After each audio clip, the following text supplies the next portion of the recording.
صبح بدا من طلعته. امام شافعی فرماتے ہیں جن گھروں میں لوگ فجر کی نماز کے وقت سوئے ہوتے ہیں ان گھروں میں رزق نہیں آتا. آپ فرماتے ہیں فجر کا وقت اللہ کے دینے کا وقت ہے، اس وقت اللہ بانٹتا ہے. حضور صلی اللہ علیہ وسلم کا فرمان ہے نا حدیث میں کہ تہجد کے وقت اللہ پہلے آسمان پہ نزول جلال فرماتا ہے جو اس کی شان کے لائق ہے تہجد کے وقت، اور وہ کہتا ہے مانگو میں تمہیں عطا کروں گا. یہ لینے کی باری آئے تو بندہ سمیٹ سماٹ کے اندر گھس جائے.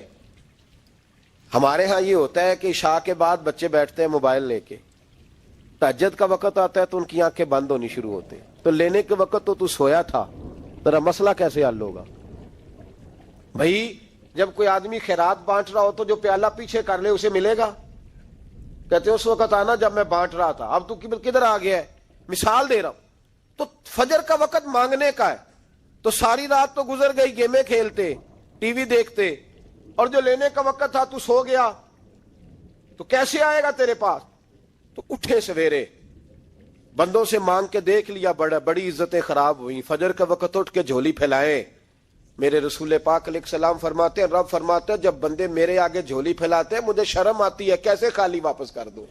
سورہ طلاق 2-3 نمبر آیت کی گھر جا کے تلاوت کریں. رب کریم نے فرمایا وَمَن يَتَّقِ اللَّهَ يَجْعَل لَّهُ مَخْرَجًا، فرمایا جب تو اللہ سے ڈرے گا تو اللہ ہر مشکل سے نکلنے کا تجھے رستہ عطا فرما دے گا. اور کیا خوبصورت انداز ہے قرآن مجید کا، اور ہم نے اس کا لاکھوں بار تجربہ کیا، بیسوں اور سینکڑوں بار یہ چیز ذاتی طور پر پریکٹیکل سے گزری. اللہ نے فرمایا ہر مشکل سے نکلنے کا رستہ بھی دے گا، وَيَرْزُقْهُ مِنْ حَيْثُ لَا يَحْتَسِبُ، اور اللہ تجھے وہاں سے رزق دے گا کہ تو نے کبھی سوچا بھی نہیں ہوگا. وَيَرْزُقْهُ مِنْ حَيْثُ لَا يَحْتَسِبُ، سے دے گا کہ تو نے کبھی سوچا بھی. ایک صحابی تھے حضرت عوف بن مالک رضی اللہ تعالیٰ، کہتے میرا بچہ کافروں نے قید کر لیا، گھر میں غربت پہلے بڑی زیادہ تھی، میں دروازہ رسول پہ آیا، حضور اب کیا کروں؟ تو کہتے ہیں نبی پاک نے فرمایا بھروسہ اللہ کی ذات پہ کر، توکل اللہ کی ذات پہ کر، اور گھر جا کے تسبیح لے کے میاں بیوی بیٹھ جاؤ اور پڑھو لا حول ولا قوت الا باللہ العلی العظیم، جاؤ پڑھو جا کے. کہتے میں گھر بیٹھا ابھی چند تسبیحاں پڑھی تھی کہ دروازے پہ دستک ہوئی، دروازہ کھولا تو میرا بیٹا دروازے پہ کھڑا تھا، پلٹ کے دیکھا تو 400 بکریاں بھی لایا تھا. اور میں نے کہا بیٹا یہ کیسے آ گئی؟ کہنے لگے ابا جی مجھے ایک حویلی میں کافروں نے قید کیا ہوا تھا، میں بڑا پریشان تھا، لیکن ابھی تھوڑا دیر پہلے پتہ نہیں کیا ہوا ہے، میں نے یوں ہاتھ ہلایا تو رسیاں کھل گئی، باہر نکلا ہوں تو 2-3 بندوں پہ نیند کا ایسا غلبہ تھا کہ بے ہوش ہو کے گرے ہوئے تھے. 400 بکریاں بھی تھی، میں نے دروازہ کھولا بکریاں میرے ساتھ دوڑنے لگ گئی ہیں، تو میں 400 بکری بھی لے آیا ہوں، پلٹ پلٹ کے دیکھتا رہا ہوں پر میلوں کا سفر ہوا وہ آئے ہی نہیں. تو والد کہنے لگے بیٹا چلو پہلے مصطفیٰ کریم سے جا کے پوچھ لیں، دیکھیں کیسے مالی مسئلے حل ہوتے ہیں. حضور سے جا کے پوچھیں کہ ہمارے لیے جائز بھی ہے کہ نہیں. کہتے ہیں دروازہ رسول پہ جا کے ہم کھڑے ہوئے تھے کہ نبی پاک نے فرمایا دیکھا رب کریم کا فضل، دیکھا، فرمایا تیرا بیٹا بھی آ گیا، تیری غربت کا بھی حل ہو گیا ہے، یہ کافر کا مال ہے، اسے مال غنیمت سمجھ کے استعمال کر، تیرا ہی ہے. تو لا حول ولا قوت الا باللہ العلی العظیم پڑھیں تو رزق میں پڑھیں گے انشاءاللہ، بول کے بتائیے پڑھیں گے انشاءاللہ تعالی. لیکن سنی قوم تویز پہ لگ گئی ہے، کہتے ہیں وظیفہ پڑھنا پڑتا ہے. آپ لکھ کے دے گلے میں ڈالنے کے لیے تاکہ وہ ڈالتا جاؤں اور میرے اوپر پیسوں کی بارش ہوتی جائے. وظیفہ پڑھیں، وظیفہ پڑھیں. سنیں ایک اور وظیفہ سنیں، امام قرطبی نے تفسیر قرطبی میں لکھا رزق کی برکت کا وظیفہ. امام قرطبی نے لکھا ہے حضرت انس بن مالک رضی اللہ تعالیٰ عنہ کہتے ہیں ایک شخص حضور کی بارگاہ میں آیا، کہا یا رسول اللہ صلی اللہ علیہ وسلم غربت بڑی ہے، بڑا دکھی ہوں، بڑا پریشان ہوں. تو حضور نے وظیفہ بتایا، فرمایا جب بھی گھر جاؤ نا گھر والوں کو سلام کہنی ہے، السلام علیکم. یعنی کب کہنی ہے؟ جب بھی جاؤ. کب کہنی ہے؟ یعنی گھر سے نکلے ماچس لینے کے لیے، واپس آ کے کہنا السلام علیکم. پھر گھر والوں نے کہا ہو یاد نہیں رہا تھا، وہ تو چینی بھی ختم ہو گئی ہے. پھر گئے چینی لینے تو واپس آ کے پھر السلام علیکم. انہوں نے کہا خو ناراض نہ ہوئیے گا، پتی بھی نہیں چائے کی. اب واپس گئے تو پھر واپس آ کے کیا کہنا ہے؟ تو نبی پاک صلی اللہ علیہ وسلم نے فرمایا جب بھی گھر جا السلام علیکم کہے.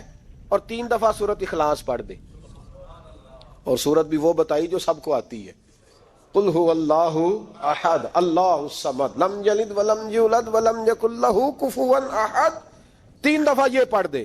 صحابی بڑے سیانے تھے, بڑے مسئلے حل کرتے تھے ہمارے, فٹافٹ بول پڑے وہ صحابی. کہنے لگے حضور میری تو چھوٹی سی فیملی ہے, کئی دفعہ بچے گھر نہیں ہوتے, ننھیال گئے ہوتے ہیں, تو پھر کیا کروں؟ حضور نے فرمایا جب گھر میں کوئی نہ ہو تو اپنے نبی پہ درود و سلام پڑھ دینا, تیرے نبی کا کرم تو تیرے گھر میں ہوگا نا. حضرت انس بن مالک رضی اللہ تعالیٰ عنہ فرماتے ہیں کہ ہم انتظار میں تھے کہ بندہ واپس آئے اور رزلٹ بتائے. کہتے ہیں وہ کچھ دنوں کے بعد واپس آئے تو عجیب بات کی انہوں نے. ہمسایوں سے کئی دفعہ بندے کی نہیں نا اتنی بنتی, اور کئی دفعہ لگتا ہے کہ میرا ہاتھ اوپر ہی رہے, یہ کہیں مجھ سے تگڑے نہ ہو جائے. کہتے ہیں وہ آئے, نبی پاک صلی اللہ علیہ وسلم نے کہا کیا حال ہے تیرا؟ تو عرض کرنے لگے یا رسول اللہ صلی اللہ علیہ وسلم وظیفہ تو میں نے اپنے لیے پوچھا تھا اور میرے تو ہمسائے بھی امیر ہو گئے. حضور وہ تو میں نے اپنے لیے پوچھا تھا اور میرے دائیں بائیں والے لوگوں کو بڑی برکت ہوئی ہے. تو میرے محبوب مسکرانے لگے. حضور فرمانے لگے گویا برکتیں تیرے گھر میں جب برسی ہیں تو چھن چھن کے ان کا فیض اللہ نے تیرے ہمسایوں کو بھی عطا فرمایا. مشکل تو نہیں وظیفہ, کیا کرنا ہے؟ نہیں تو سا نہیں آکھنا مشکل لگتا مینوں نہیں. تسی کر دینا سلام لو, تسی کہنا بندے اسی ہیں تے سلام اسی لویے, تسی لو جاؤ کے دوبارہ. گھر جا کے کیا کرنا ہے؟ چلے کچھ نہ کچھ 55% بولے ہی ہیں ماشاءاللہ. کیا کریں گے؟ السلام, اور پھر کیا پڑھنا ہے؟ سبحان اللہ. 3 دفعہ سورت اخلاص پڑھ دیں, فرمایا اللہ برکت پیدا کر دے گا. اب سنیں, ایک دوست آئے, کہنے لگے حضرت جی بڑے پیروں کے پاس گیا ہوں, مالی مسئلہ حل نہیں ہوتا. تو میں نے کہا میں تجھے نبی پاک کی بارگاہ میں نہ لے جاؤں, پیروں کے پیر کے پاس نہ چلے جائیں. میں نے کہا سن تیرا مالی مسئلہ حضور حل کر دیتے. مشکات میں حدیث ہے, ایک صحابی نے کہا حضور غربت ہے, فرمایا روز رات کو سورت واقعہ پڑھ, تیرے گھر میں فاقہ نہیں آئے گا. اور یار بتاؤ جب نبی پاک نے کہہ دیا نہیں آئے گا تو آئے گا, حضور نے کہہ دیا نہیں آئے گا تو آئے گا, اللہ اکبر, آ ہی نہیں سکتا. تو وہ والا وظیفہ پڑھ جو مصطفیٰ کریم نے بتایا ہے, اور رب کریم کی بارگاہ میں گویا نیت ہو کہ یا اللہ میں کوئی خود تو نہیں نہ پڑھ رہا, تیرے نبی نے بتایا ہے. سورت واقعہ پڑھ, تیرے گھر میں فاقہ. حضرت عبداللہ ابن مسعود رضی اللہ تعالیٰ عنہ بیمار ہو گئے, شدید بیمار, اور بیٹیوں کے باپ تھے, بیٹیاں زیادہ تھی. حضرت عثمان غنی رضی اللہ تعالیٰ عنہ کا دور خلافت تھا. جناب عثمان غنی تیمارداری کرنے آئے اور کہنے لگے عبداللہ آپ بڑے بیمار ہیں, ابن مسعود آپ بڑے علیل ہیں, کچھ پیسے نہ بھیج دوں خزانے سے؟ تو حضرت ابن مسعود کہنے لگے ضرورت نہیں. کہا آپ کی بیٹیاں ہیں کام آئیں گے. تو آپ فرمانے لگے میں نے بیٹیوں کو خزانہ دے دیا ہے. کہا کیا خزانہ دیا ہے؟ کہنے لگے میں نے اپنی بیٹیوں کو پابند کر لیا ہے, وہ رات کو روز سوتے وقت سورت واقعہ پڑھ کے سوتی ہے. تو نبی پاک نے کہا فاقہ نہیں آ سکتا, تو لہذا میری بیٹیوں پہ کبھی فاقہ نہیں آ سکتا. تو روز یہ تو کہتے ہو داماد جی سے کہ بھئی آپ مہربانی کرو, کو خرچہ بڑھاؤ, بچی بڑی پریشان ہے, تو بچی کو بھی ایک خزانہ دے دو, اس کو بیٹے روز رات کو سورت واقعہ پڑھا کر. رات سورت واقعہ پڑھے, صبح سورہ ملک پڑھے, دن کے وقت سورت بقرہ پڑھے. میرے نبی پاک صلی اللہ علیہ وسلم نے فرمایا جس گھر میں سورت بقرہ پڑھی جائے جن تو کیا شیطان بھی دوڑ جاتا ہے. تو کوئی جادو اثر کر سکتا ہے؟ تو ان وظیفوں پہ عمل کریں جو نبی پاک صلی اللہ علیہ وسلم نے ہمیں عطا کیے ہیں. حضور غوث پاک نے بھی ایک وظیفہ بتایا ہے, وہ بھی بتا دوں آپ کو. غوث اعظم رضی اللہ تعالیٰ عنہ کی خدمت میں ایک شخص آیا, اس نے کہا حضور بڑی تجارت کرتا ہوں, کام نہیں چلتا. فرمانے لگے اب تو اللہ سے تجارت شروع کر دے. کیا مطلب؟ فرمانے لگے 10 کمائے تو ایک اللہ کے رستے میں دے, رب کریم اس کے بدلے میں تجھے 70 عطا فرمائے گا. اس نے کہا حضور اس طرح کروں؟ فرمایا تو یہ کر کے دیکھ, عبد القادر جیلانی وعدہ کرتا ہے اللہ تیری مدد کرے گا. غلام کہتے ہیں وہ 6 مہینے کے بعد آیا. پہلے جب آیا تھا تو پیدل آیا تھا, 6 ماہ کے بعد آیا تو 6 اونٹ تھے اس کے پاس, اور آ کے حاضر ہوا تو کہنے لگا حضور زندگی پتہ نہیں کہاں گزار دی, کاروبار کا تو مزہ ہی اب آیا ہے, اب مزہ آیا ہے کاروبار کرنے کا, اب مزہ آیا ہے. کہ 10 میں سے 1 دیتا ہوں, پتہ نہیں کتنا مہربان ہے. اور یہ آیت ہے وَيَرْزُقْهُ مِنْ حَيْثُ لَا يَحْتَسِبُ, تجھے وہاں سے دے گا کہ تیرا کبھی گمان بھی نہیں گیا ہوگا. روحانی معاملات کو بھی ضرور شامل حال رکھیں. اللہ کریم نے قرآن مجید میں فرمایا ہے کہ لَقَدْ مَنَّ اللَّهُ عَلَى الْمُؤْمِنِينَ إِذْ بَعَثَ فِيهِمْ رَسُولًا فرمایا تحقیق اللہ نے مومنوں پر احسان فرمایا ہے کہ انہیں اپنا رسول عطا فرمایا۔ اس کا صرف ترجمہ کبھی بندے کی سمجھ میں آ جائے نا تو سارا میلاد اس کی سمجھ میں آ جاتا ہے۔ صرف اس آیت کا آسان سادہ ترجمہ اگر سمجھ لیا جائے کہ رب کہتا ہے میں نے احسان کیا تم پر، تمہیں اپنا رسول دے دیا ہے۔ وہ دو عالم کی رحمت ہیں، وہ جہاں چاہتے وہیں رہتے، یہ تو ان کی مہربانی ہے کہ یہ عالم پسند آیا۔ نبی پاک صلی اللہ تعالی علیہ وسلم ہمارے اوپر رب کا سب سے بڑا احسان ہے، اور اللہ تبارک و تعالیٰ نے سسکتی، تڑپتی، بے چین، پریشان، تکلیف میں مبتلا اپنی مخلوق پر رحم فرمایا اور رسول کریم عطا فرمائے۔ نبی پاک صلی اللہ تعالی علیہ وسلم کی تشریف آوری نے ایک ایک ذرے پر احسان کیا، حضور سے ایک ایک نگر، ایک ایک پتا فیض یاب ہوا، لیکن بعض چیزیں ایسی ہیں جنہیں خصوصی طور پر سرکار نے نوازا، بعض معاملات پر خاص کرم نوازی حضور نے فرمائی۔ ایک اہم مسئلہ ہے عقیدے کا مسئلہ۔ جس بندے کا کوئی عقیدہ نہیں نہ ہوتا، کوئی نظریہ نہیں ہوتا، کوئی اس شخص کا خاص مزاج نہیں ہوتا سمجھنے والا، ماننے والا، وہ بندہ بھی بیچارہ کوئی زندگی کا لطف نہیں اٹھا پاتا۔ اس کا کوئی نظریہ ہی نہیں ہے، کوئی سوچ ہی نہیں ہے، کوئی اس کی فکر ہی نہیں ہے اس نے کس طرف جانا ہے۔ عقیدہ نہ ہو بندے کا، یعنی دنیا میں معاذ اللہ کچھ ایسے لوگ پائے جاتے ہیں جو سرے سے اللہ تعالیٰ کوئی نہیں مانتے، زندگی کیسے گزرے گی؟ وہ اپنی توجہات کا قبلہ کسے بنائیں گے؟ اور پھر دنیا میں کچھ لوگ ایسے گزرے جو کئی خداؤں کے قائل، کئی، اور پھر اہل عرب کا تو یہ حال کہ 360 بتوں کے سامنے جھکتے۔ مجھے بتائیے جس بندے کو یہی خبر نہ ہو میرا خالق اور مالک کون ہے، جس کو یہی پتہ نہ ہو کہ میرا رزق کہاں سے آتا ہے، میں نے مانگنا کہاں سے ہے، جسے یہ خبر ہی نہ ہو کہ میری دعاؤں کا رخ کس طرف ہونا چاہیے، اس کی بھی کوئی زندگی ہے؟ نبی پاک علیہ السلام نے سب سے بڑا احسان یہ فرمایا ہے کہ ہمیں عقیدہ توحید سکھایا ہے۔ حضور نے ہمیں ہر جگہ سے چھڑا کے رب کریم کی بارگاہ میں سجدہ کرنے کا حکم دیا ہے۔ عرب کے لوگ جو تھے وہ بڑی بڑی وہم کا شکار تھے، بڑی بڑی اوہام پرستی کا شکار تھے۔ یہ آج کل بھی وہم بہت زیادہ ہے نوجوانوں میں، یعنی کوئی فیصلہ پکا ہے ہی نہیں، کوئی پکی بات ہی نہیں کرتے، یہ کر لوں کہ نہ کروں،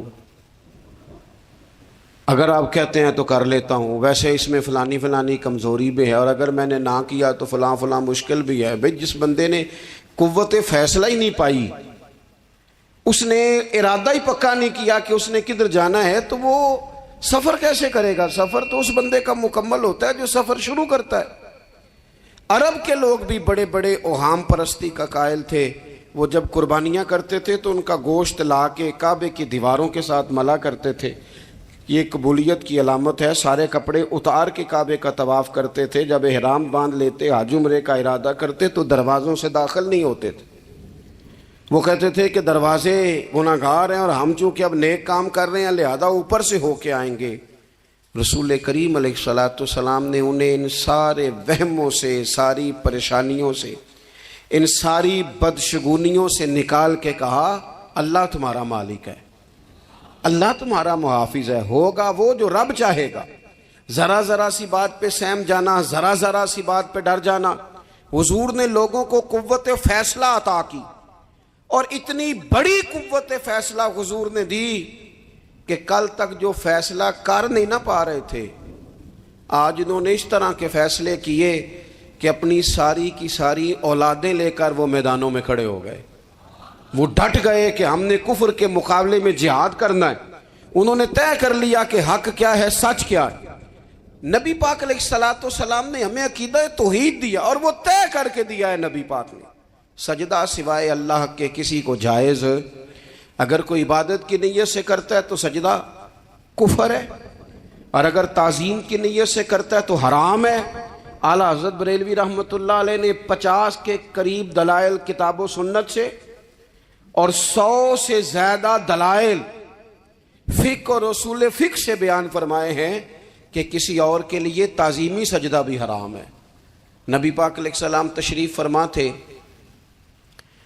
تو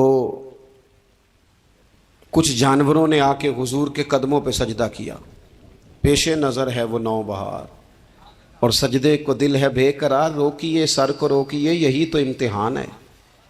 کچھ جانوروں نے جب سجدہ کیا تو صحابہ عرض کرنے لگے یا رسول اللہ صلی اللہ تعالی علیہ وسلم ہمارا بھی دل کرتا ہے، تو حضور نے فرمایا بھی سجدہ سوائے رب کے کسی کے لیے جائز نہیں ہے، ہاں اگر جائز ہوتا تو میں خاتون سے کہتا کہ اپنے شوہر کو سجدہ کرے۔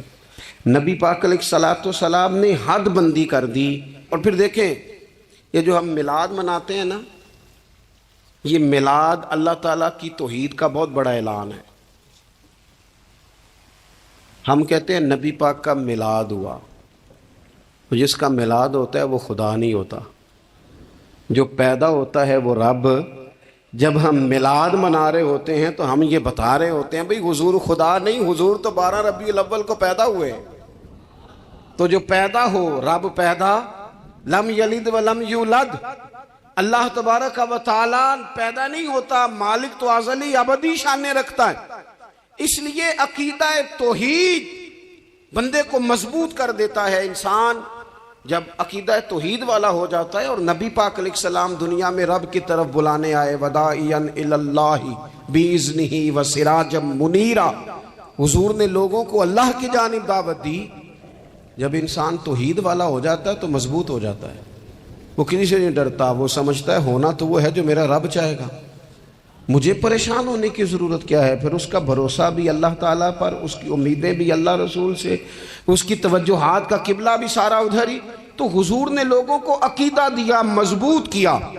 رسول پاک صلی اللہ تعالیٰ علیہ وسلم نے ذہنوں کو پختگی عطا فرمائی۔ تو سب سے بنیادی چیز حضور کا جو احسان ہے وہ عقیدہ ہے۔ پھر بعض خاص طبقات پر حضور نے خاص احسان کیا۔ آج بھی پوری دنیا میں ڈھنڈورا پیٹا جاتا ہے عورتوں کے حقوق کا، پوری دنیا کے اندر، اور بعض لوگ عورتوں کو بڑا دھوکہ دیتے ہیں، کہتے ہیں تمہیں حق نہیں ملتے لہٰذا تم سڑکوں پہ آ جاؤ، معاذ اللہ، تمہیں حق نہیں ملتے لہٰذا تم معاذ اللہ بازاروں کی رونق بن جاؤ۔ عورتوں کو بڑا پریشان کیا جاتا ہے حقوق کے تعلق سے۔ نبی پاک علیہ السلام کی آمد سے پہلے کوئی خاتون کے ساتھ سلوک اچھا نہیں کیا جاتا تھا، اس کا کوئی جائیداد میں حصہ نہیں تھا۔ عورت کا خامد اگر فوت ہو جاتا تو وہ اپنے سسرال کے خاندان کی پراپرٹی بن جاتی معاذ اللہ، اور جس کے مرضی چاہے سپرد کر دیتے۔ ہندوستان کے بعض علاقوں میں ایسی کبھی رسمیں بھی پائی جاتی تھی کہ بعض عورتیں اپنے خامد کے ساتھ جل جانا مناسب سمجھتی تھی کہ بعد میں کوئی زندگی تو ہوگی نہیں، اور بیوہ خاتون اور طلاق یافتہ خاتون، اس کے بارے میں تو لوگوں کا خیال تھا کہ شاید یہ خاتون بالکل سوسائٹی اور سماج کا حصہ ہی نہیں ہونی چاہیے۔ قربان جائیں، یہ اعزاز میرے نبی پاک نے دیا ہے۔ حضور نے پہلی شادی ہی اس خاتون سے کی ہے جن کا پہلے بھی نکاح ہو چکا تھا، اور خاتون کو حضور نے حقوق دیے، جائیداد میں حصہ دیا۔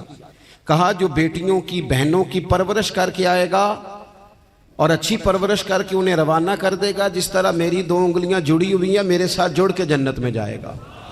اور ایک روایت میں فرمایا کہ جب کسی کے ہاں بیٹی پیدا ہوتی ہے نا تو اللہ فرشتوں کو بھیجتا ہے، اور وہ اس کے گرد کھڑے ہو جاتے ہیں اور گھر والوں کو سلام کہتے ہیں، اور کہتے ہیں یہ ضعیفہ ایک ضعیفہ سے پیدا ہوئی ہے، یہ کمزور یعنی صنف کے لحاظ سے کمزور نازک بچی ایک نازک ماں سے پیدا ہوئی ہے۔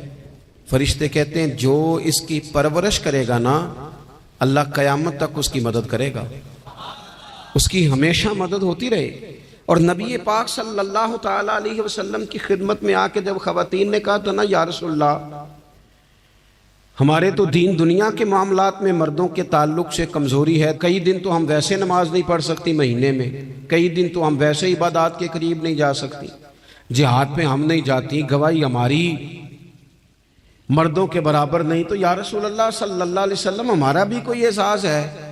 تو حضور نے فرمایا جب کوئی خاتون حاملہ ہوتی ہے نا تو اللہ اسے اتنا ہی ثواب دیتا ہے جتنا جہاد کرنے والے کو ثواب دیتا ہے، اور جب بچہ پیدا ہوتا ہے تو اللہ تعالیٰ اسے شہادت کا درجہ عطا کرتا ہے، اور جب وہ بچوں کو دودھ پلاتی ہے تو رب اسے غلام آزاد کرنے کا ثواب عطا کرتا ہے. ایک دفعہ نا نبی پاک صلی اللہ تعالیٰ علیہ وسلم کی خدمت عالی مرتبت میں حضرت عائشہ صدیقہ رضی اللہ تعالیٰ عنہ نے ایک واقعہ عرض کیا. عرض کی حضور آج میرے ساتھ عجیب معاملہ ہوا. میں گھر میں اکیلی تھی تو ایک خاتون 2 بیٹیوں سمیت آئی. اس نے کہا کہ میں بھی بھوکی ہوں، میری بیٹیاں بھی پریشان ہیں، کھانا نہیں کھایا. سیدہ پاک کہتی ہیں یا رسول اللہ میرے پاس بھی 3 کھجوریں تھیں گھر میں پڑی. یہ 2 جہاں کے شاہ ہیں پر پاس کچھ رکھتے نہیں، اور 2 جہاں کی نعمتیں ہیں ان کے خالی ہاتھ میں. فرماتی ہیں وہ 3 کھجوریں میں نے ان 3 ماں بیٹیوں کو دے دی. ماں نے پہلے ایک کھجور دونوں بیٹیوں کو دی، پھر بچیاں وہ کھجور کھا کے ماں کی طرف دیکھنے لگی تو جو کھجور ماں کے پاس تھی اماں نے اس کے بھی 2 حصے کر کے بیٹیوں میں بانٹ دیے. حضرت عائشہ عرض کرنے لگی یا رسول اللہ میں نے یہ بڑا نرالا رنگ دیکھا ہے، ماں کا اپنے بچوں سے پیار کا انداز. تو حضور نے کیا فرمایا؟ نبی پاک علیہ الصلوۃ والسلام فرمانے لگے سن پھر اللہ تعالیٰ نے اس عورت پر جنت کو واجب کر دیا ہے. فرمایا اللہ نے اسے جہنم سے دور کر دیا جو بیٹیوں کے معاملے میں آزمایا گیا، اور جس نے پھر ان کے ساتھ اچھا سلوک کیا. اپنا حضور کا عمل یہ تھا کہ حضور کی بڑی صاحبزادی سیدہ زینب رضی اللہ تعالیٰ عنہ یہ حضور کی سب سے بڑی صاحبزادی ہیں. یہ بخاری میں آپ کو ملے گا کہ ان کی بیٹی جناب امامہ بنت زینب چھوٹی سی عمر تھی تو جب حضور نماز کے لیے آتے تھے تو نواسی کو اٹھا کے ساتھ لے آتے تھے، اور وہ حضور نماز پڑھتے تھے تو وہ نبی پاک کے کندھوں پہ کھیلتی تھی. حضور نے عملاً بیٹیوں سے پیار کرنا سکھایا. بیٹیوں سے محبت کریں، بیٹیوں سے پیار کریں.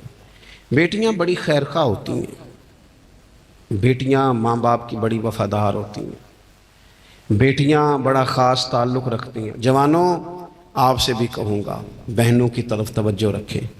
جو کسی کی بہن آپ کے گھر ہے اس کا بھی خاص احساس کریں، وہ بھی کسی کی بہن ہے، لیکن اپنی بہن کے ساتھ بھی خاص نسبت کا تعلق قائم رکھیں. رشتوں میں اعتدال ہونا چاہیے. اس صنف کو نبی پاک علیہ السلام نے خاص کر کے نوازا ہے، اور ہمارا بھی ان کے ساتھ خاص رشتہ ہونا چاہیے. اسی طرح کا معاملہ یتیموں کے ساتھ ہے، کمزوروں کے ساتھ ہے. دیکھو آج نا ہمارے ہاں کمزوروں، غریبوں، مسکینوں، یتیموں کی مدد تو کی جاتی ہے لیکن انہیں لوگ اپنے ماحول کا حصہ نہیں بناتے. یعنی کبھی گئے تو غریبوں میں آٹا بانٹ آئے، کبھی گئے تو غریبوں میں جا کے کپڑے تقسیم کر آئے، کبھی گئے تو غرباء کو کچھ وقتی طور پر کچھ ضروریات زندگی دے دی، کبھی عیدیاں بانٹ دی، کبھی سیلاب زدگان میں چلے گئے. غرباء کو کچھ نہ کچھ صدقات تو دے دیے جاتے ہیں، ان پر کچھ خیرات تو کر دیا جاتا ہے، لیکن انہیں سوسائٹی کا ماحول کا حصہ نہیں بنایا جاتا. ایسا نہیں ہوتا کہ ان غرباء کے بچوں کو اٹھا کے بڑے شہروں میں لایا جائے، ان کی تعلیم کا خیال کیا جائے، انہیں اپنے ماحول میں رکھا جائے، ان کی بہترین پرورش کا بندوبست کیا جائے. کائنات میں بڑے لوگوں نے کام کیا ویلفیئر کا، بڑے لوگوں نے غریبوں کے ساتھ تعاون کیا، بڑے لوگوں نے محبت کی، سب قابل تعریف ہے. لیکن ہم نے یہ کیا کہ ان کی امداد تو کی لیکن ان کی محرومیوں کا ازالہ نہیں کیا. اور وہ امداد لے رہے تھے تو ان کی پچھلی نسل بھی امداد لے رہی تھی، یہ نسل بھی امداد لے رہی، اور خدا نہ کرے کہ اگلی نسل کو بھی امداد لینا پڑے. میرے نبی پاک صلی اللہ تعالیٰ علیہ وسلم کا انداز کچھ اس طرح کا ہے کہ امام بہقی نے لکھا ہے حضرت بشیر بن عقبہ رضی اللہ تعالیٰ عنہ کہتے ہیں میرے والد انتقال کر گئے تھے اور میں ایک جگہ پہ بیٹھ کر رو رہا تھا. کہ نبی پاک صلی اللہ تعالی علیہ وسلم میرے قریب سے گزرے، کیوں روتے ہو؟ یا رسول اللہ میرے والد کا انتقال ہو گیا، میری والدہ رخصت ہو گئی۔ تو یہ ہمیں حضور نے سبق دیا ہے، یہ یتیموں غریبوں کا خیال رکھنے کا یہ بھی ایک نقطہ، یہ بھی انداز ہے۔ کائنات کا بڑے سے بڑا درد دل رکھنے والا بندہ یہاں تک نہیں جا سکتا جو میرے رسول کریم نے بیان فرمایا۔ کہتے ہیں نبی پاک علیہ السلام فرمانے لگے، بشیر بن عقبہ کیا تو اس بات پر راضی نہیں کہ میں تیرا باپ ہوں اور عائشہ تیری ماں ہو؟ آنا تجھے ہم شامل کر لیں اپنے گھرانے میں، آ جانا، مکمل تیرے معاملات کا خیال کیا جائے، تو آ جا۔ اتنا بڑا درجہ۔ نبی پاک نے تو حضرت سلمان فارسی کے بارے میں بھی فرمایا کہ میں نے انہیں اپنی اہل بیت میں شامل کر لیا۔ رسول اللہ صلی اللہ تعالی علیہ وسلم غرباء کے لیے، مساکین کے لیے، یتیموں کے لیے، ناداروں کے لیے جو خاص احسان بن کے آئے، وہ یہ والا لہجہ نہیں کہ ہم مطمئن ہو گئے کہ ٹھیک ہے ہم گئے تو تھے، اتنا پیکٹ بانٹ تو آئے، اتنا کچھ ہم نے دے تو دیا، فلانا کام کر تو لیا، اور ویسے وہ بھی کب تک کیا؟ جب تک خبریں تیز تھیں۔ ہمارے ملک میں سیلاب آیا، میڈیا نے خبر دی، شور ہوا، لوگوں نے بڑی کوشش کی، الحمدللہ بڑے اچھے جذبات کا اظہار کیا، ڈھیر سارے لوگ وہاں گئے۔ میں آپ سے پوچھتا ہوں کہ کیا سیلاب زدگان سارے اپنے اپنے گھروں میں چلے گئے؟ ان کے گھر بن گئے؟ لیکن ہمارے جذبے کیوں ٹھنڈے ہو گئے؟ اس لیے کہ خبریں ٹھنڈی ہو گئی۔ ہم تو چلتے ہیں ٹرینڈ کے ساتھ کہ آج کل ٹرینڈ کیا ہے، اگر خبر ادھر کی ہے تو ذوق ادھر کا ہے، خبر ادھر کی ہے تو ذوق ادھر کا ہے۔ دیر پا کام کرنا اور خاص جذبات پیدا کرنا ان لوگوں کے لیے۔ حضرت سیدنا عبداللہ بن ابی اوفا رضی اللہ تعالیٰ عنہ روایت کرتے ہیں، ایک یتیم بچہ آیا تھا، اس نے عرض کی حضور میری ماں بھی بھوکی ہے اور میری ایک ہمشیرہ ہے وہ بھی بھوکی ہے، اے روٹی دا دکھ نہ پوچھو، روٹی تے بندہ کھا جاندی دے۔ یہ جو بھوک ہوتی ہے نا، بھوک، بہت سارے لوگ نا، میں ایک شادی میں تھا تو وہاں ایک دو لوگ کھانا کھا رہے تھے، تو بعض لوگ انہیں دیکھ دیکھ کے مذاق کر رہے تھے، ویڈیو بنا رہے تھے، کہتے دیکھو کھانا ہی نہیں آتا، کیا انداز ہے، سارا ان کا منہ جو ہے وہ کھانے سے بھر گیا، ہاتھ دیکھو کہاں تک ان کے لتھڑ گئے، کیا انداز ہے۔ تو میں نے کہا تم ان کے کپڑے بھی تو دیکھو نا، انداز، بیٹھنا اٹھنا، کپڑے پہننا، یہ غریبی کا پتہ دیتے ہیں۔ بھوک جب تیز لگی ہو پھر کھانے کے آداب لوگوں کو یاد نہیں رہتے۔ غربت نے میرے بچوں کو تہذیب سکھا دی، اب وہ سہمے ہوئے رہتے ہیں، شرارت نہیں کرتے۔ وہ عزیز، ہوتا یہ ہے کہ جب انسان کو بھوک شدید لگی ہو نا، پھر اسے ڈاکٹر کی ہدایات نہیں یاد رہتی، پھر تو پیٹ کی آگ بجھانے کو لوگ دوڑتے ہیں۔ تو کہتے اس بچے نے آ کے عرض کی، یا رسول اللہ صلی اللہ تعالی علیہ وسلم ماں بھی بھوکی ہے، بہن بھی بھوکی ہے۔ حضور نے نا اسے 21 کھجوریں عطا فرمائی، فرمایا 7 تیری، 7 تیری بہن کی، 7 تیری والدہ کی۔ اور یہ حضور نے 21 کھجوریں دی ہیں، یہ نبی پاک نے 21 دی ہیں، ہاں یہ حضور نے 21 دی، اور حضور تو اشارہ بھی کر دینا تو پھر روٹی ساری زندگی ختم نہیں ہوتی۔ وہ حضرت ابو ہریرہ کو بھی ملی تھی، فرماتے ہیں میں کئی سال کھاتا رہا، 1 کلو کھجوریں تھی پر ختم ہی نہیں ہوئی۔ 21 کھجوریں حضور نے دیں۔ حضرت معاذ بن جبل رضی اللہ تعالیٰ عنہ اٹھے اور دوڑ کے جا کے نا اس یتیم کے سر پہ ہاتھ پھیرا اور کہنے لگے، پتر اللہ تجھے اپنے والد کا جانشین بنائے۔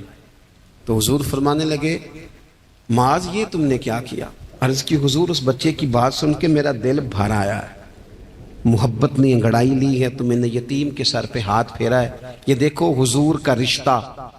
نبی کریم فرمانے لگے، سن پھر جس نے کسی یتیم کے سر پر محبت سے ہاتھ ہی پھیر دیا نا، تو اللہ ہر بال کے بدلے اسے ایک نیکی بھی عطا کرے گا، ایک گناہ بھی معاف کرے گا، ایک درجہ بھی بلند فرمائے گا۔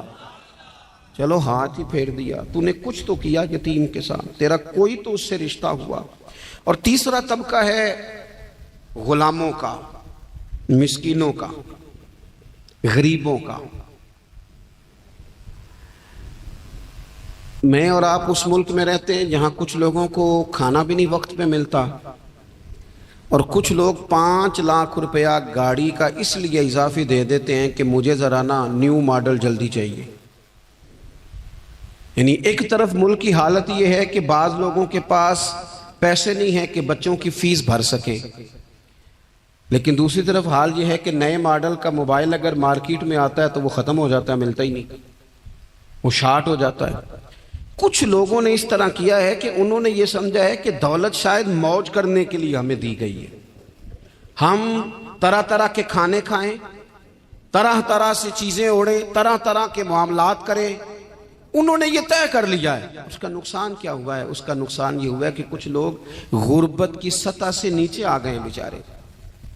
نبی پاک کا جو احسان ان غریب لوگوں پر ہے، حضور علیہ السلام کے پاس نا حضرت عبداللہ ابن عمر روایت کرتے ہیں اور طبرانی میں موجود ہے، حضور کے پاس نا 10 دینار تھے۔ ہمارے پاس بھی پیسے ہوتے ہیں نا، لیکن وہ کچھ ہوتے ہیں ہمارے کھانا کھانے کے لیے، کچھ ہوتے ہیں آئس کریم کھانے کے لیے، کچھ اس لیے ہوتے ہیں کہ آج میری مرضی دا نہیں پکا، لہذا میں نے، ہمارے ایک دوست ہیں وہ کہتے ہیں کہ آج کل یہ ماحول بن گیا ہے کہ بچے اگر کہتے ہیں نا کھانا میری مرضی کا نہیں تو اماں کہتی ہے جا تو برگر کھا لے۔ کہتے ہیں ہمارے دور میں یوں نہیں ہوتا تھا، اگر ہم کہتے تھے نا کھانا میری مرضی کا نہیں تو پھر ہمیں ڈبل چیز کھانے کو ملتی تھی، ایک مار بھی کھانا پڑتی تھی اور وہ کھانا بھی کھانا پڑتا تھا۔ اور پھر کچھ پیسہ لوگوں نے صرف اس لیے سنبھال کے رکھا ہوا ہے کہ جو اضافی چیزیں ہیں نا، اضافی، میرا ویسے تجربہ نہیں ہے اور نہ میں نے زیادہ گہرائی سے دیکھا ہے، بس مجھے بتایا گیا ہے، اور پتہ نہیں اب بات درست ہے کہ نہیں، مجھے بتایا گیا ہے کہ پہلے لڑکیاں بیوٹی پارلر جاتی تھی، اب سنا ہے لڑکے بھی جاتے ہیں۔ اب خدا جانے یہ بات سچ ہے کہ غلط ہے۔ یہ جو اضافی اخراجات ہیں نا، یہ اگر ہم تھوڑے سمیٹ لیں، یعنی مولا علی شیر خدا کرم اللہ تعالی وجہہ الکریم مزدوری کر کے نکلے تو 2 کلو کھجوریں تھیں، حضور بس فرمانے لگے 1 کلو میرے بچے کھائیں گے اور کلو مدینے کے غریب بچے کھائیں گے، یعنی کل 2 کلو ظاہری طور پر کھجوریں ہیں، اس میں بھی دوسروں کا حصہ۔ ہمارے پاس جو مال آتا ہے اگر تھوڑا سا نا ہم اسے یہ نہ سمجھ لیں کہ میرا ہی حق ہے، کسی کو اس میں سے ایک لقمہ بھی نہیں ملنا چاہیے، اگر ہم تھوڑا سا نا دل کشادہ کریں تو 3 لوگوں کا کھانا 4 بھی کھا سکتے ہیں، 4 کا کھانا 5 بھی کھا سکتے ہیں، 6 کا کھانا 7 کا کھانا 10 بھی کھا سکتے ہیں۔ شرط یہ ہے کہ دل کشادہ ہو، دل دریات سمندروں ڈونگے کون دلاں دیا جانے، تھوڑی سی نا کشادگی پیدا کی جائے۔ حضرت عبداللہ ابن عمر کہتے ہیں نبی کریم علیہ السلام کے پاس نا 10 دینار تھے، ویسے تو کائنات ہی میرے نبی کی مٹھی میں ہے، لیکن ظاہری طور پر 10 دینار تھے۔ حضور ایک دکان پہ گئے، 4 دینار کا حضور نے ایک جوڑا خریدا، کپڑے خریدے، وہ قمیض حضور نے پہنی تو ایک انصاری آگے بڑھ کے عرض کرنے لگے حضور میرا بڑا دل کر رہا ہے، یہ مجھے نہیں دے دیتے آپ؟ تو حضور خوش ہو گئے، یہ میرے محبوب کا دروازہ ہے کہ جب کوئی مانگتا ہے تو حضور خوش ہو جاتے ہیں۔ نبی کریم سے مانگا اس شخص نے تو حضور خوش ہو گئے، اور محبوب نے وہ کرتا وہ کپڑے اتار کے اس انصاری کو عطا کر دی، اور 4 دینار کے اور خرید لیے، باقی بچے 2 دینار۔ نبی کریم وہ لے کے نکلے، رخصت ہوئے گھر جانے کے لیے، تو رستے میں خاتون کو روتے ہوئے دیکھا، حضور رک گئے، فرمایا کیوں رو رہی ہو؟ عرض کرنے لگی یا رسول اللہ صلی اللہ تعالی علیہ وسلم میں فلاں آدمی کی کنیز ہوں، نوکرانی ہوں، اس نے آٹا لینے بھیجا تھا 2 دینار کا، وہ 2 دینار گم ہو گئے، حضور نے 2 دینار اسے عطا کر دیے، وہ دیے تو پھر رو رہی تھی، فرمایا اب کیوں روتی ہو؟ کہنے لگی یا رسول اللہ ڈرتی ہوں دیر بڑی ہو گئی یا مار ہی نہ پڑے۔ تو حضور نے فرمایا چل نہ میں تیرے ساتھ چلتا ہوں۔ حضور ان کے گھر گئے، وہ اہل ایمان کا گھر تھا جن کی وہ کنیز تھی، جا کے کہا السلام علیکم، اندر سے جواب ہی نہیں آیا، پھر فرمایا السلام علیکم، کوئی جواب ہی نہیں آیا۔ محبوب کا طریقہ مبارکہ تھا 3 دفعہ دستک، پھر واپسی، تیسری دفعہ کہا السلام علیکم تو وہ سارے بول پڑے وعلیکم السلام یا رسول اللہ، حضور ماں باپ قربان۔ تو حضور فرمانے لگے میں نے پہلے بھی 2 دفعہ سلام لیا، بولا کوئی نہیں، کہا یا رسول اللہ اپنے نصیب تھے نا، کہ ہم پہ سلامتیاں بھیج کون رہا ہے؟ ہم نے سوچا ذرا 3 دفعہ مل جائے سلامتی، ذرا مل جائے نا، حضور سلامتی بھیج رہے ہیں تو آتی رہے نا۔ تو محبوب کریم علیہ السلام فرمانے لگے یہ تمہاری کنیز وہاں کھڑی رو رہی تھی، اس بیچاری کے 2 دینار گم ہو گئے تھے، اسے دوبارہ سامان لاتے کچھ دیر ہو گئی، اس پر سختی نہ کرنا، مارنا نہ۔ غلام کہنے لگے حضور اس خاتون کے قربان جائیں جو ہمارے کریم رسول کو ہم جیسے غریبوں کے گھر تک لے آئی ہے، مارنا کیا، ہم اسے آزاد کرتے ہیں، یہ آزاد ہے اللہ کی رضا کے لیے۔ یہ دیکھو یہ میرے نبی پاک کا انداز ہے۔ حضور نکلے تو جناب عبداللہ ابن عمر فرماتے ہیں رسول کریم فرمانے لگے شکر ہے اللہ تعالیٰ کا، 10 دینار تھے، ایک انصاری نے بھی قمیض پہن لی، میں نے بھی قمیض پہن لی، اور رب نے ایک کنیز کو آزاد بھی فرما دیا۔ یہ انداز ہمیں نبی کریم نے دیا ہے کہ ہم اپنے دولتوں میں، اللہ کی عطاؤں میں غرباء کو، قریبیوں کو، رشتہ داروں کو، بہن بھائیوں کو تھوڑا شریک کر لیں، تاکہ وہ جو آسودگی اللہ نے ہمیں دی ہے اس میں سے دوسروں کو بھی کچھ نفع ملے۔ اور ایک بات آخر میں آپ کی خدمت میں یہ عرض کرنی ہے کہ جو زیر دست لوگ ہوتے ہیں نا، غلام، ملازم، نوکر، آپ اپنی زندگی کے مسائل دیکھ لیں، جن لوگوں کے پاس لاکھوں آتا ہے کبھی ہزاروں آنے لگ جائے تو پریشان ہو جاتے ہیں۔ تو ایسا تو نہیں کہ آپ ہی ٹینشن میں ہیں اور آپ ہی کو غصہ آتا ہے، وہ بیچارہ کبھی نوکر بھی تو ٹینشن میں ہو سکتا ہے نا، ملازم کو بھی تو کبھی ٹینشن ہوتی ہے نا، اس کے ساتھ بھی تو مسائل وابستہ ہے نا۔ حضرت سیدنا ابو مسعود انصاری رضی اللہ تعالیٰ عنہ بیان کرتے ہیں کہ مجھے اپنے غلام پہ غصہ آیا تو میں اسے مار رہا تھا، نبی کریم تشریف لے آئے، حضور نے ایک جملہ کہا تو میں رو پڑا۔ حضور فرمانے لگے جتنا اختیار تجھے اس پر حاصل ہے نا، اس سے کہیں بڑھ کر رب کو تیرے اوپر اختیار حاصل ہے، لہٰذا اللہ سے ڈر، اس کے معاملے میں اللہ سے ڈر۔ اور پھر حضور تو صرف غلام نہیں، جانوروں کے حق تک کا خیال فرماتے۔ ایک جگہ تشریف لے گئے تو اونٹ آپ کے پیروں پہ سر رکھ کے رویا، نبی کریم نے اس کی پشت پہ ہاتھ پھیرا، فرمایا اس کے مالک کو بلاؤ نا۔ جب وہ آیا تو کیا ارشاد فرمایا؟ فرمایا تو اس کے معاملے میں اللہ سے نہیں ڈرتا، اس نے شکایت کی ہے کہ تو اس کی طاقت سے زیادہ بوجھ ڈالتا ہے، چارہ اور پانی بھی وقت پر نہیں دیتا۔ یہ حضور کے احسانات ہیں، ہمیں ان احسانات کا خاص خیال رکھنا چاہیے۔ اور یہ جو ایام ہے عید میلاد النبی کے، ان ایام میں بالخصوص ہمیں غریبوں کے ساتھ، یتیموں کے ساتھ، بیواؤں کے ساتھ، مساکین کے ساتھ، لاچاروں کے ساتھ اس لحاظ سے زیادہ مدد کرنی چاہیے کہ میرے رسول پاک انہی کے لیے تو زیادہ رحمت بن کے آئے، انہی کا تو محبوب نے خیال زیادہ فرمایا، انہی کے بارے میں تو ہمیں تلقین زیادہ فرمائی۔ وہ اپنے پرائے کا غم کھانے والا، مرادیں غریبوں کی بھر لانے والا، مصیبت میں غیروں کے کام آنے والا، وہ نبیوں میں رحمت لقب پانے والا۔ تو نبی پاک علیہ السلام کے غلاموں، یہ ہمیں سیکھنا ہے، اس پر ہمیں عمل کرنا ہے۔ اللہ کریم کی بارگاہ میں دعا ہے اللہ ہماری حاضری کو قبول فرمائے۔ آخر دعوانا ان الحمدللہ رب العالمین۔ اللہم صل علی سیدنا و مولانا محمد، اللہم صل علی سیدنا و مولانا محمد۔ اللہ کے شیر ہے در کرار پر درود، اللہ کے شیر ہے در کرار پر درود، اللہ کے شیر ہے در کرار پر درود۔ حضرت حسن حسین کے کردار پر درود، اللہم صل علی سیدنا و مولانا محمد وعلی سیدنا علی و سیدتنا فاطمہ و سیدتنا زینب و سیدنا حسن و سیدنا حسین وعلی آلہ وصحبہ وبارک وسلم۔ زینب کی بارگاہ میں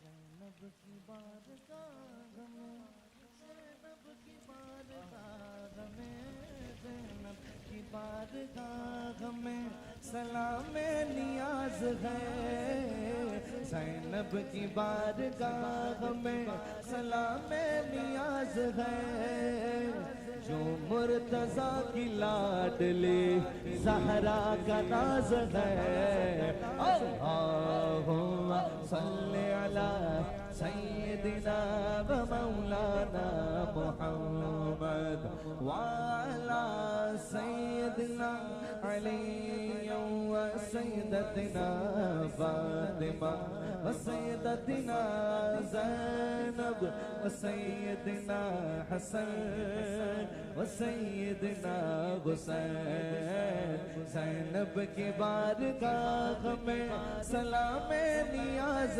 ہے زینب کی بارگاہ میں سلام نیاز ہے زینب کی بارگاہ میں سلام نیاز ہے زینب کی بارگاہ میں سلام نیاز ہے جو مرتضیٰ کی لاڈلی زہرا کا ناز ہے اللہم صلی علی سیدنا و مولانا محمد اللہم صلی علی سیدنا و مولانا